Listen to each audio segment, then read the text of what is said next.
नमस्कार दोस्तों, ocean network में आपका स्वागत है। मैं हूं ओमकार चौधरी। 2014 में जब नरेंद्र मोदी प्रधानमंत्री चुन लिए गए, उस समय वाराणसी के टूर पर थे और उन्होंने एक बात कही थी उस समय। संभवतः अगर मैं सही मुझे याद है, तो गंगा में स्नान करने के बाद, पूजा पाठ करने के बाद उन्होंने प्रेस से बात करते हुए ये कहा कि मैंने ये प्रार्थना की है कि मुझे इतनी शक्ति दे गंगा मैया और बाबा शिव, महादेव, कि मेरे हाथ से कभी कोई गलत काम ना हो। और ये भी कहा था कि कभी भी मैं किसी के प्रति बदले की भावना से कोई कार्रवाई ना कर सकूं।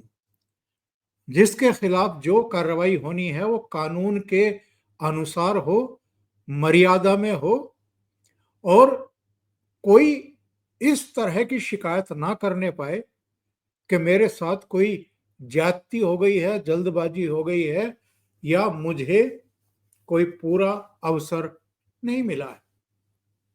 उनके कहने का भाव ये था, इतने सारे शब्द, इतने सारे सेंटेंस उन्होंने नहीं बोले, लेकिन उनका जो भाव था वो मैंने आपको बताया है। उन्होंने कहा यही था कि मुझे इतनी शक्ति मिले कि मैं कोई गलत स्टेप ना उठाऊं। ये 2014 की बात थी और अब 2025 है। तीसरी बार वो देश के प्रधानमंत्री हैं और इन 10.5 पौने 11 वर्षों में विपक्ष, खास तौर से कांग्रेस पार्टी ने भी, ममता बनर्जी ने भी, कुछ दूसरे राजनीतिक दलों के नेताओं ने भी उनके प्रति दुष्प्रचार ही नहीं किया है, बल्कि उनकी छवि को बार बार तार तार करने की कोशिश की है, उन्हें बदनाम करने की कोशिश की है, उन पर झूठे आरोप लगाने की और चस्पा करने की भी कोशिशें की हैं। बहुत सारी, बहुत लंबी लिस्ट है। उन सारी चीजों को मैं दोहराना नहीं चाहता कि 10 साढ़े 10 सालों में इन विपक्षी दलों ने क्या किया है। लेकिन 2019 में भी वो चुने गए, 2024 में भी चुने गए, यानी तीसरी बार देश के प्रधानमंत्री हैं। लेकिन कुछ चीजों का उल्लेख तो मुझे करना पड़ेगा। जैसे 2014 से ही आपने और हमने देखा है कि पार्लियामेंट के हर सेशन को इन्होंने डिस्ट्रॉय करने में कोई कसर बाकी नहीं छोड़ी। जो देश विरोधी ताकतें हैं, उनसे एक नेक्सस करके, मिली भगत करके, हर संसद सत्र से पहले कुछ ना कुछ विदेश से ऐसा कुछ उछलवाया गया कि उसको मुद्दा बना करके ये पार्लियामेंट को बाधित कर सकें। और आपको याद होगा, इस बार का जो बजट सत्र था, उससे ठीक पहले प्रधानमंत्री नरेंद्र मोदी जब पार्लियामेंट पहुंचे थे, तो उन्होंने एक तंज भी कसा था कि ये पहली बार है जब विदेशों से कोई दुम छल्ला नहीं छोड़ा गया है, कोई सुर्रा नहीं छोड़ा गया, जिससे ये पार्लियामेंट को बाधित कर सके। और उन्होंने ये बात क्यों कही थी? उनके इस कथन के पीछे एक बड़ा संदेश और संकेत भी छिपा हुआ था, क्योंकि वो जॉर्ज सोरोस अब दुम दबा करके बैठा हुआ है। अमेरिका में जो बाइडेन की जगह डोनाल्ड ट्रंप की सरकार सत्ता स्थापित हो चुकी है। वो हिंडनबर्ग वाला तो अपनी दुकान ही बंद करके भाग खड़ा हुआ है।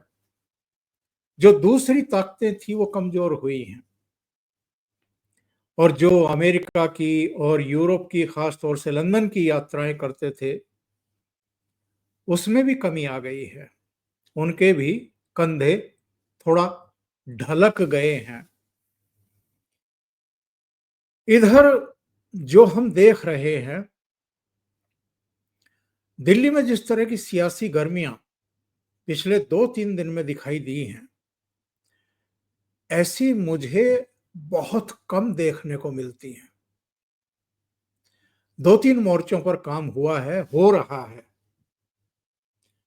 एक तो जिस तरीके से प्रधानमंत्री नरेंद्र मोदी राष्ट्रपति द्रौपदी मुर्मू जी से जाकर के मिले हैं और उनकी लंबी बातचीत हुई है, इसको लेकर के चर्चाएं हैं, तमाम चर्चाएं हैं।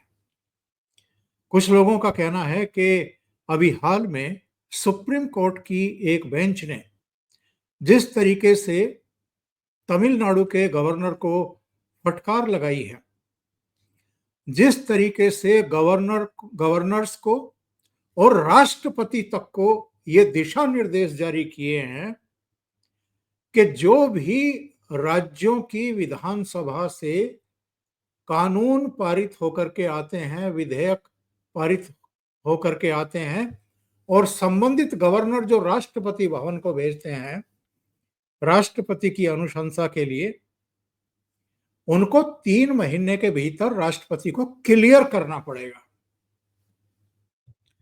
और जो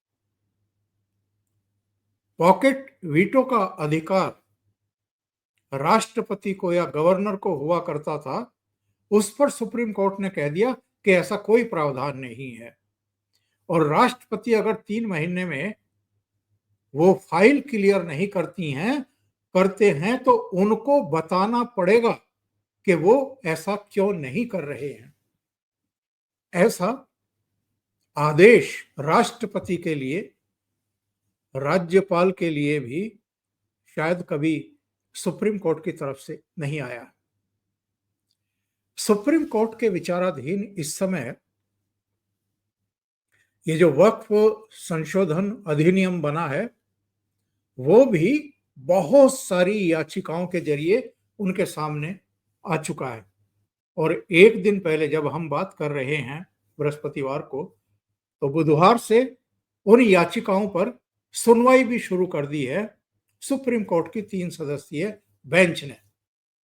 कपिल सिब्बल और तमाम वकीलों की एक फौज है जो इसके विरोध में तर्क रख रही थी और चीफ जस्टिस के नेतृत्व में, अध्यक्षता में जो ये बेंच सुनवाई कर रही है, उसने एक समय तो ऐसा लगा कि जैसे वो वक्फ संशोधन अधिनियम जिसके लिए अधिसूचना जारी हो चुकी, राष्ट्रपति की मोहर लग चुकी, उसे देश में लागू कर भी दिया गया, कई राज्य सरकारों ने उस पर अमल भी करने शुरू कर दिए हैं, लगा कि सुप्रीम कोर्ट इस पर स्टे करने जा रही है। आमतौर पर ऐसा होता नहीं है, स्टे होता नहीं है, लेकिन ऐसा लगा कि स्टे कर देगी। तो तब सॉलिसिटर जनरल ने कुछ तर्क रखे और तर्क रखने के बाद कुछ जिरह भी हुई। कुछ सवाल चीफ जस्टिस ऑफ इंडिया ने, क्योंकि वो भारत सरकार को रिप्रेजेंट करते हैं सॉलिसिटर जनरल, उनसे कुछ सवाल जवाब भी किए। सॉलिसिटर जनरल ने कहा कि हमें कुछ समय चाहिए, हम कुछ चीजें सुप्रीम कोर्ट के सामने रखना चाहते हैं। ऐसी कौन सी परिस्थितियां हैं जिनके चलते ये कानून संशोधित करना पड़ा है। और वो जाहिर है आज फिर दोपहर बाद 2 बजे से इसकी सुनवाई होगी और सरकार की तरफ से सॉलिसिटर जनरल अपना पक्ष सुप्रीम कोर्ट के सामने रखेंगे। इसके बावजूद अगर सुप्रीम कोर्ट इस कानून को स्टे कर देती है तो ये अपने आप में एक और ऐसा अभूतपूर्व और ऐतिहासिक स्टैंड होगा सुप्रीम कोर्ट की तरफ से, जिस पर मुझे लगता है कि इस कदम के उठाए जाने, इस फैसले के आने से पहले ही भारत सरकार यानी नरेंद्र मोदी की सरकार तैयारियां कर रही है। कुछ राष्ट्रपति से जो बातचीत हुई है उसको लेकर के हालांकि कई लोगों का कहना है कि हाल में चूंकि प्रधानमंत्री नरेंद्र मोदी की कुछ विदेश यात्राएं हुई हैं, तो विदेश यात्राओं की जो प्रोग्रेस होती है, जो चर्चाएं होती हैं, जो समझौते होते हैं, एक कटसी कॉल हमेशा प्रधानमंत्री राष्ट्रपति के साथ करते हैं, उनको जानकारी देते हैं कि ये चर्चाएं हुई हैं। इसके अलावा एक चर्चा ये भी चल रही है कि चूंकि मंत्रिमंडल विस्तार होना है, जून 2024 में जब सरकार का गठन हुआ था, उसके बाद से अब तक मोदी सरकार का विस्तार नहीं हुआ है। और चूंकि 2025 में अभी बिहार का चुनाव है और 2026 में दो महत्वपूर्ण राज्यों पश्चिमी बंगाल और तमिलनाडु में चुनाव हैं, तो ये माना जा रहा है कि प्रधानमंत्री नरेंद्र मोदी और उनकी जो टीम है, वो इन राज्यों का प्रतिनिधित्व अपनी सरकार में बढ़ाएगी। जैसे अन्नामलाई को तमिलनाडु से मुक्त किया गया है, वहां दूसरा भारतीय जनता पार्टी का प्रदेश अध्यक्ष बनाया गया है और अन्नामलाई को मोदी सरकार में सेवा करने का मौका दिया जा सकता है। इसी तरीके से बिहार में, पश्चिम बंगाल में भी कुछ चेहरे मंत्रिमंडल में आएंगे और कुछ लोगों को संगठन में भेजा जा सकता है, मंत्रिमंडल से बाहर किया जा सकता है। किन किन को किया जाएगा? क्योंकि मोदी जी का ये है कि वो परफॉर्मेंस देखते रहते हैं और जिन मंत्रियों की परफॉर्मेंस अच्छी नहीं होती है, उनको वो बाहर जाने के निर्देश भी दे देते हैं। हमने देखा है, रविशंकर प्रसाद से लेकर के प्रकाश जावड़ेकर और कई चेहरों को एक ही झटके में उन्होंने मुक्त कर दिया था कि अब आप संगठन के लिए काम करिए। और रविशंकर प्रसाद को जब बाहर किया गया था तो बहुत लोगों को आश्चर्य हुआ था, लेकिन वो सख्त निर्णय लेने के लिए जाने जाते हैं। तो मंत्रिमंडल विस्तार के बारे में भी राष्ट्रपति से चर्चा हुई होगी, ऐसा लोगों का मानना है। लेकिन सुप्रीम कोर्ट से अगर वक्फ संशोधन अधिनियम को स्टे किया जाता है, तो इन स्थितियों में क्या किया जाए, ये कोई पहली बार नहीं है।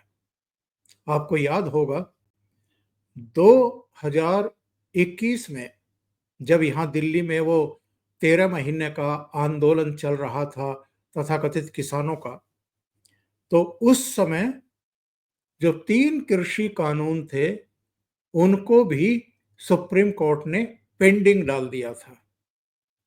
एक तरीके से उन पर रोक लगा दी थी और एक समिति का गठन कर दिया कि साहब वो समिति एक रिपोर्ट देगी और उस रिपोर्ट पर फिर देखा जाएगा कि क्या करना है। वो समिति की रिपोर्ट भी आ गई, वो सुप्रीम कोर्ट के पास भी जमा है। उन 3 कृषि कानूनों को इंतजार करके खुद प्रधानमंत्री नरेंद्र मोदी और उनकी सरकार ने वापस ही लेने का ऐलान कर दिया।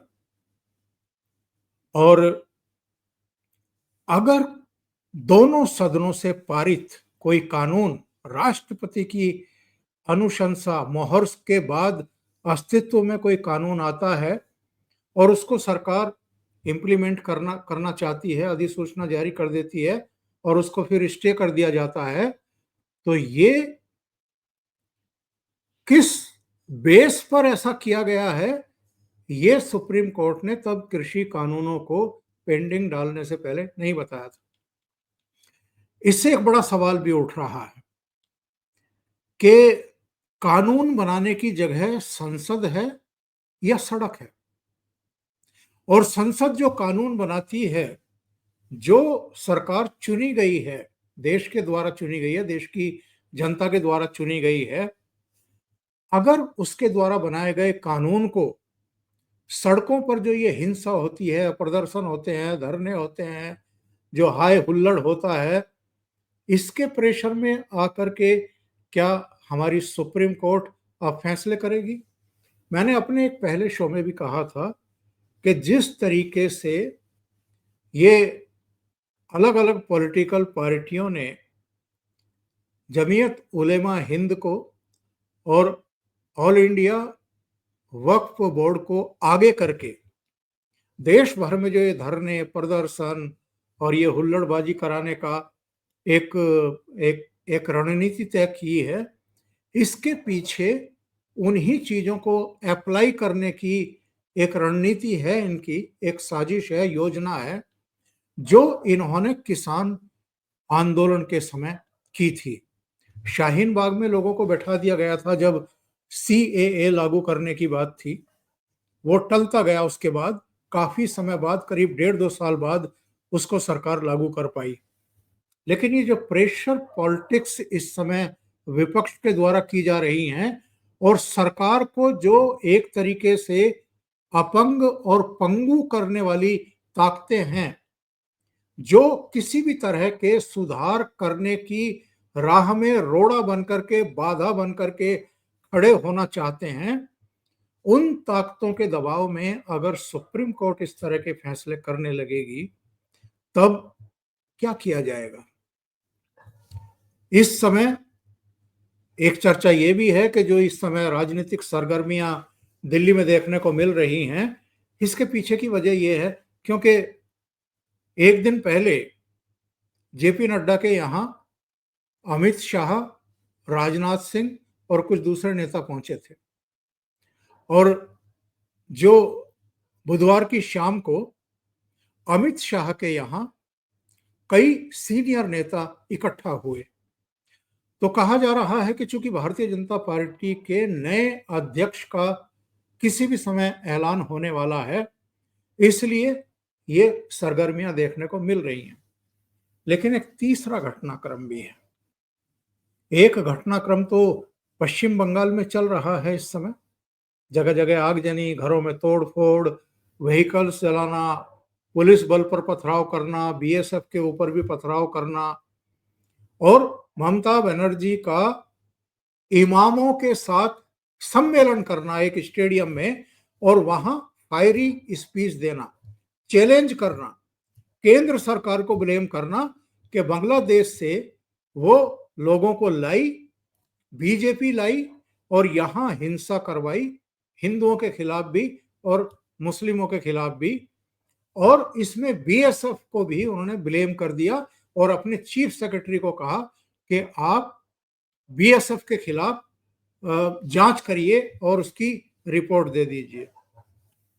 वहां जो चल रहा है और दिल्ली में जो एक घटनाक्रम चल रहा है, सोनिया गांधी और राहुल गांधी जो एजेएल था उसके तहत जो नेशनल हेराल्ड काम कर रहा था और उसमें जो घपला घोटाला और भ्रष्टाचार हुआ, उसमें ईडी ने चार्जशीट दाखिल की है और जब किसी केस में चार्जशीट दाखिल हो जाती है, उसके बाद जो उनकी जमानत की अवधि है वो समाप्त हो जाती है।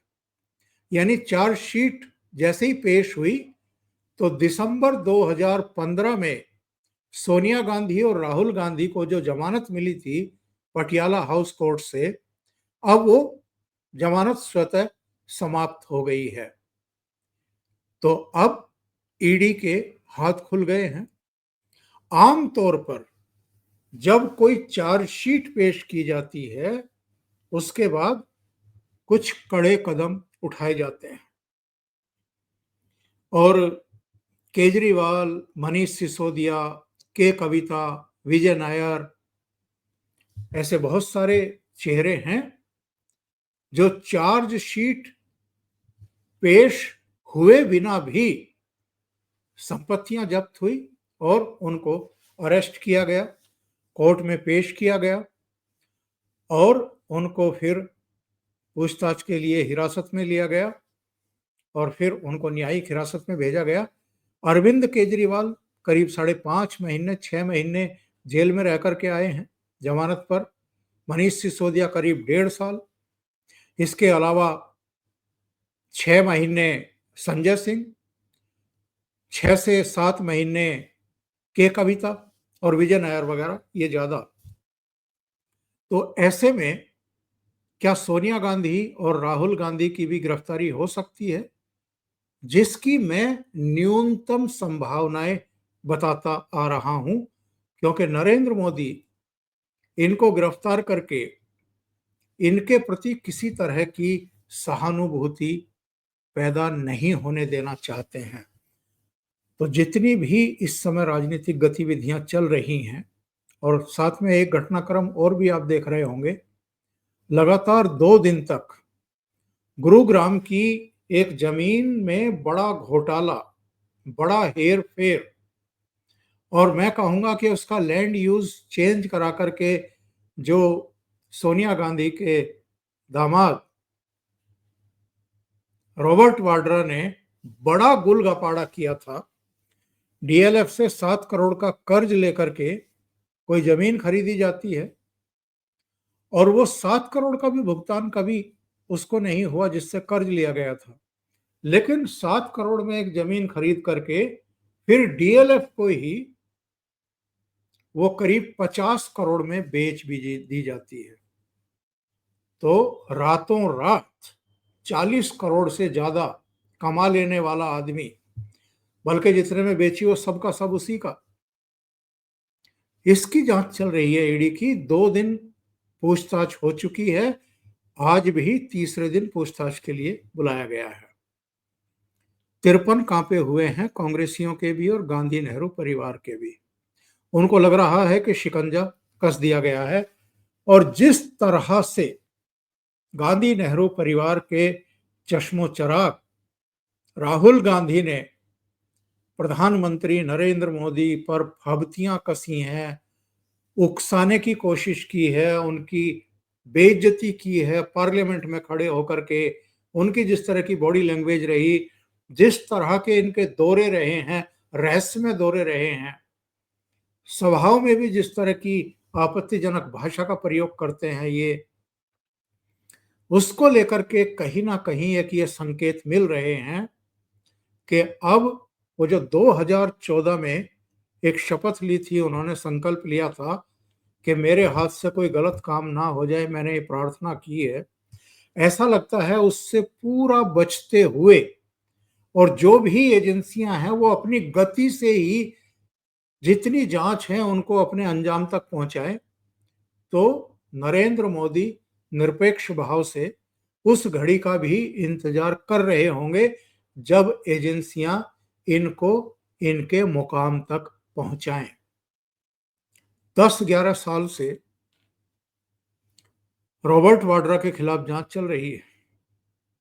2012 में सुब्रमण्यम स्वामी ने पहली बार शिकायत की थी नेशनल हेराल्ड में जो घोटाला हुआ था। एक नई कंपनी यंग इंडियन बना करके 2010 में उसके सारे शेयर भी हड़प लिए गए थे, संपत्तियां भी हड़प ली गई थी। एक एक करके अब दिल्ली की, लखनऊ की, मुंबई की वो सारी अचल संपत्तियां जब्त की जा रही हैं। और जो बड़ा घोटाला हुआ था, यंग इंडियन ने 50 लाख रुपए में करीब 2000 करोड़ की संपत्ति वाले एजेएल को, यानी नेशनल हेराल्ड की मूल एजेंसी को, उसकी संपत्तियों को ग्रैब किया था, हड़प लिया था। तो उस पर यह कार्रवाई चल रही है। और वो गुड़गांव वाली जमीन, शिकोहापुर वाली जमीन, जिसमें रॉबर्ट वाड्रा से पूछताछ चल रही है, तो इस समय ये जो गांधी नेहरू परिवार और इनके जो दामाद हैं, इन सब पर एक साथ शिकंजा कसा जा रहा है। तो मुझे लगता है कि कई मामले हैं जिनको लेकर के इस समय मोदी सरकार बहुत सीरियस दिखाई दे रही है, और अगले कुछ दिनों में कुछ बड़ी और कड़ी कार्रवाइयां अमल में आए तो किसी को आश्चर्य नहीं होगा। अभी के लिए इतना ही। बहुत बहुत धन्यवाद। अगर आपको ये चैनल और इसके कंटेंट पसंद आ रहे हैं तो लाइक करें, कमेंट करें, वीडियो को शेयर भी करें। अभी तक अगर आपने ये चैनल सब्सक्राइब नहीं किया है तो सब्सक्राइब कर लें, और साथ में लगे बेल आइकॉन को दबाना ना भूलें, ताकि आगे आने वाले वीडियो और इनके नोटिफिकेशन आप तक पहुंचते रहें। बहुत बहुत धन्यवाद। नमस्कार।